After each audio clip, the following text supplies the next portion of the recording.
Matthew chapter 9. In our study of Matthew, we're going to come across a text today where Jesus deals with death and resurrection. And it should teach us some things about Jesus. Because sometimes we come to church on Easter, we hear the same stories, and it's powerful, powerful stories. This story is going to teach us some things about the man who says, I am the resurrection. Now in Matthew chapter 9, we have seen that Jesus has picked some fights with the religious leaders. It actually kind of seems to be one of his favorite things to do. He does it in several ways. One is he calls Matthew, a tax collector, to be his disciple.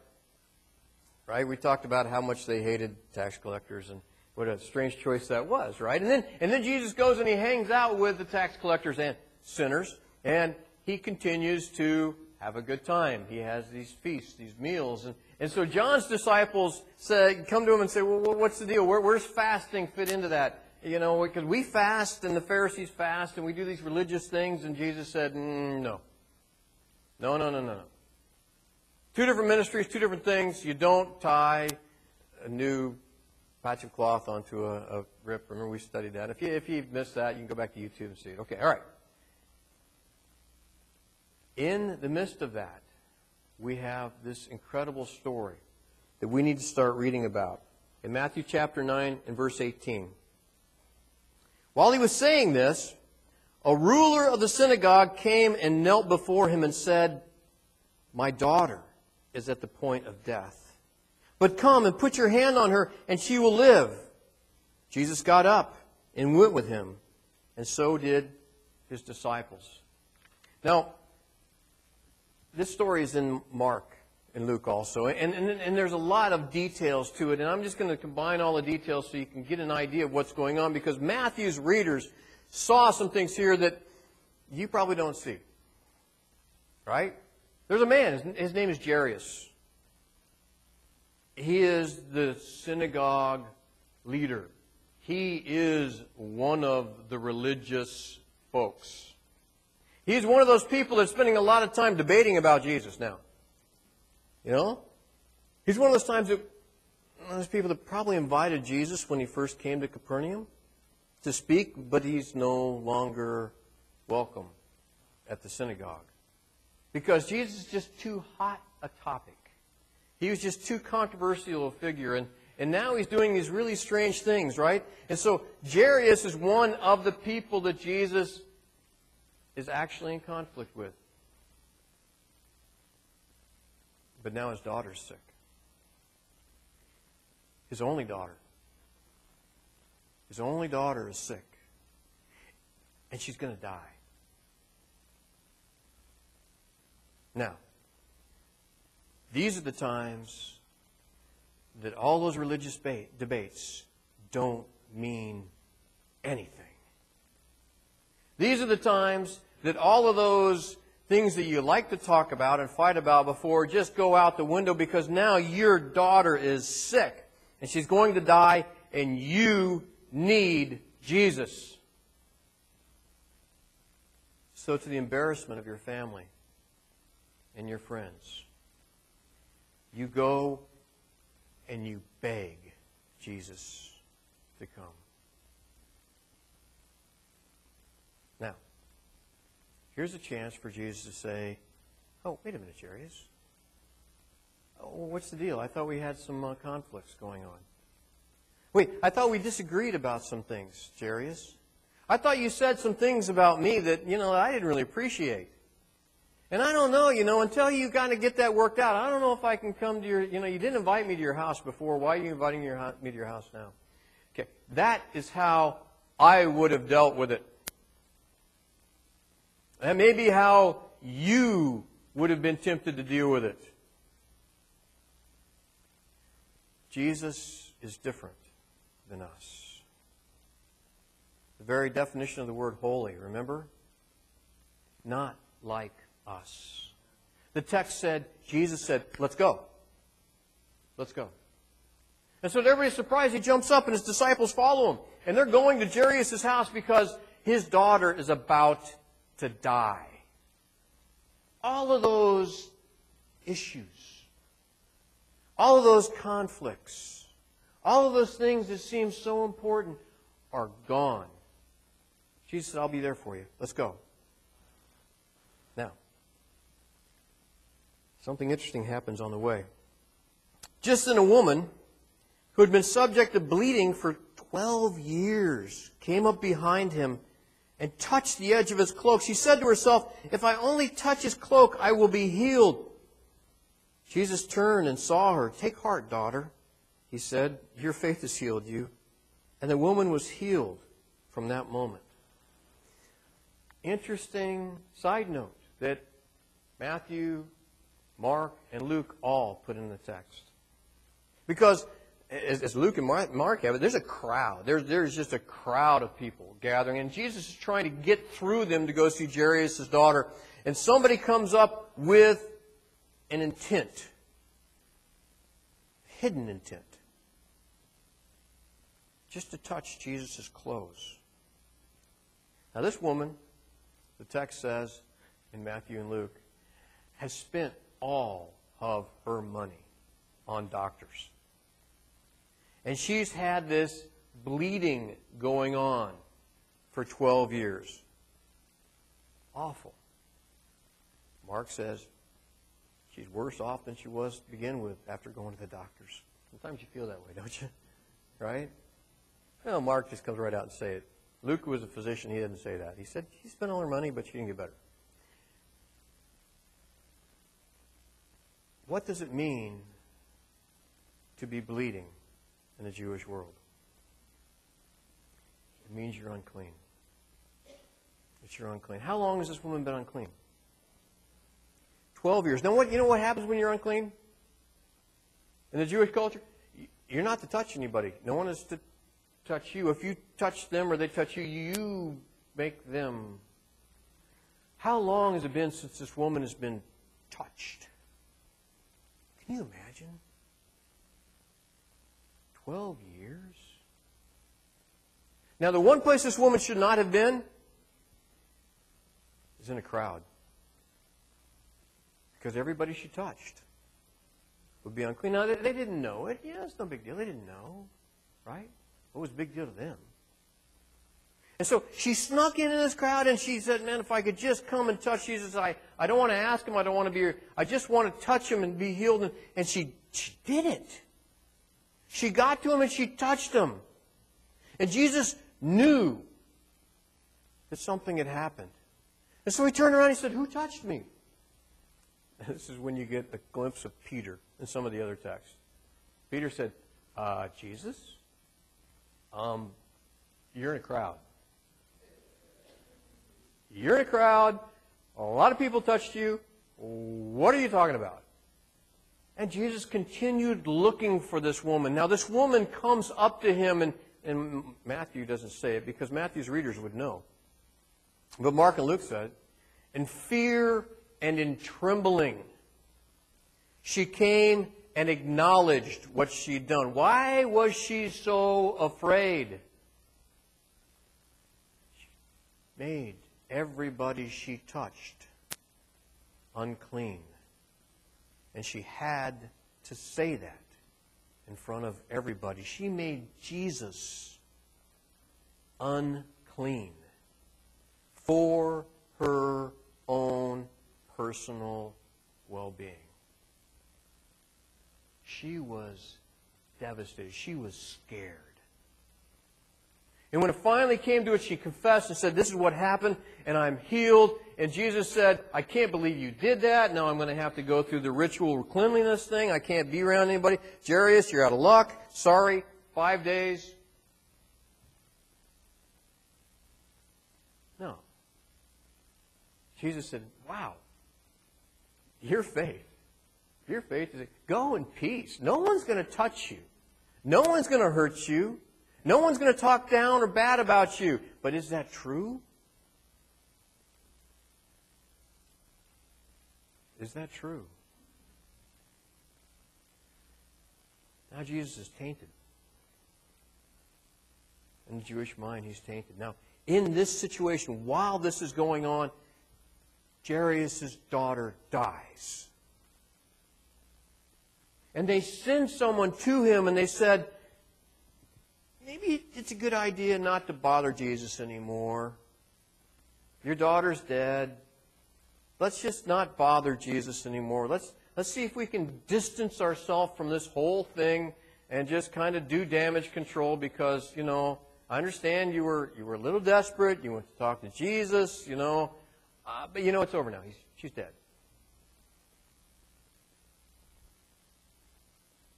And Jesus had to encourage Jairus and said, don't fear. Don't fear. Let's go. So, here's what happens in Matthew. It says here, let's see, verse 23. When Jesus entered the ruler's house and saw the flute players and the noisy crowd, he said, go away. The girl is not dead, but asleep. But they laughed at him. After that crowd had been put outside, he went in, took the girl by the hand, and she got up. News of this spread through all that region. Okay. This is a wild scene because this is not part of our culture, okay, guys? Well, it hadn't been that long ago since it was part of our culture, but it's part of our culture now. It's not now. We don't deal with death this kind of way. But what happened when somebody died is you had mourners and flute players come and play. Now, this is not like, the melodious flute. This is like ear-piercing kind of stuff. And if you were rich, you had more than one. And Jairus was rich, and they had these people lined up already. These people were just waiting for the news that this daughter has died, and then they jumped to work because that's their job, and they started making noise. Huge amounts of noise. They wailed and mourned and screeched. And when they weren't screeching because their throats were kind of raw, the flutes were screeching. This is the way they dealt with death in that culture.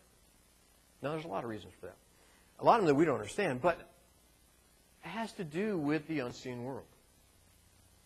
This is a world that believed that evil spirits could come and take over your life. This is a world that believed that evil spirits could come and inhabit your body, or the body of someone who just died. Right? So how do you get rid of those evil spirits? You make a lot of noise. You mourn, you wail, you have flutes playing. The closest thing we have to this, you see the pictures of funerals down in New Orleans, right? Where they're going to the cemetery, and what do? They dance. They have the jazz band. They have all of that stuff going. You know what that's about? They don't want the evil spirits to know that they're going to bury somebody. That's the origin of that. In Nigeria, when I was there, they would take the casket before they put it in the ground. They would spin it 6 times. You know why they did that? To get the evil spirits out of the casket before they put it in the ground. Because the worst thing that could possibly happen was if evil spirits took over the body of the person you loved that's now dead. In our culture, closer, we used to have wakes. Remember wakes? Somebody stayed awake with the body, right? Why? Yeah. Okay. This stuff was going on. Jesus comes in and says, she's not dead, she's asleep. Now, they laugh at him. You say, well, that's kind of out of character, isn't it? I mean, they went from mourning to laughing real quick.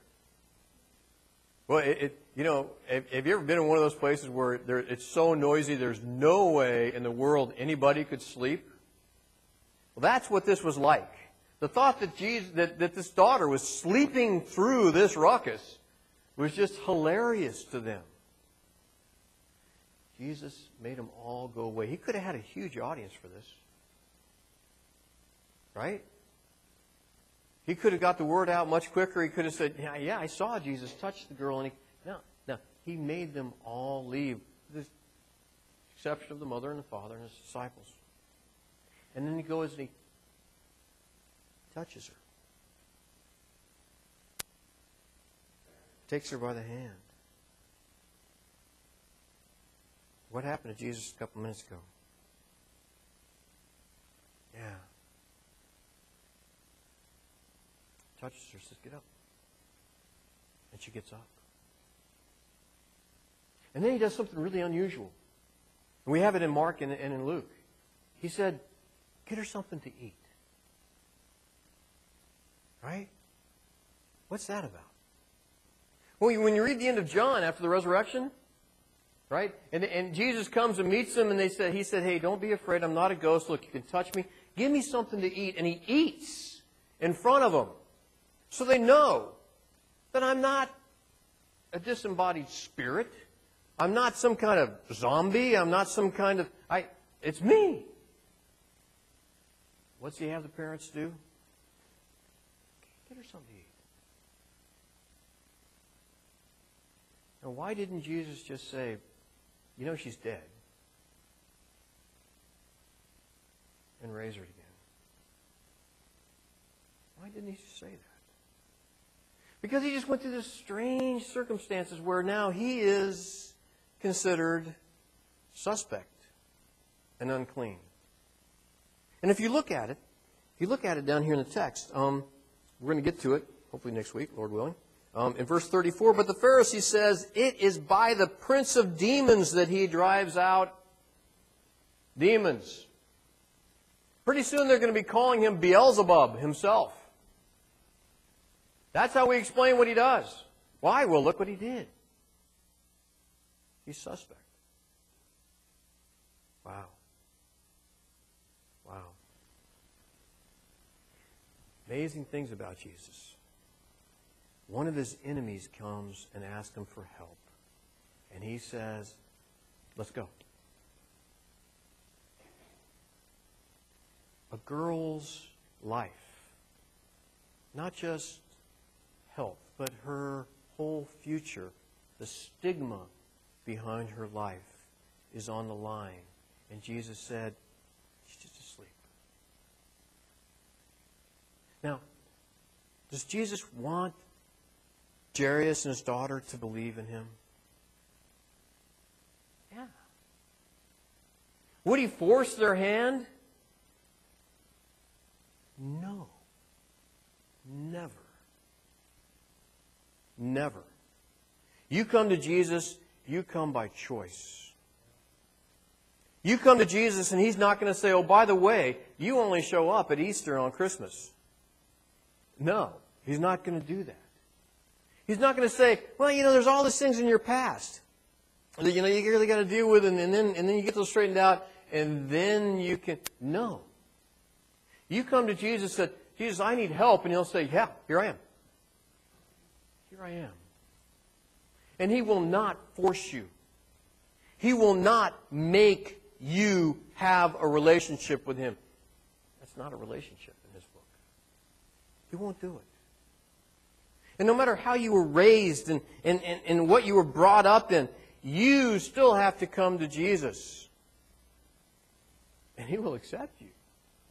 He has that much love for you. And it doesn't matter how many things you disagree with each other about whether, you have service on Saturday night or Sunday morning, or whether you use this version of the Bible or that version, whether you sing out this songbook or that songbook, or are you baptized this way or that way, or hey, you know what?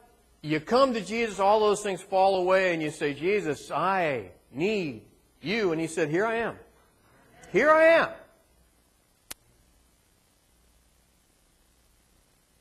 And I'm not going to force you. I'm going to let you know how much I love you. And I'm going to do what's best for you. And I'm going to make sure you feel loved all of the time.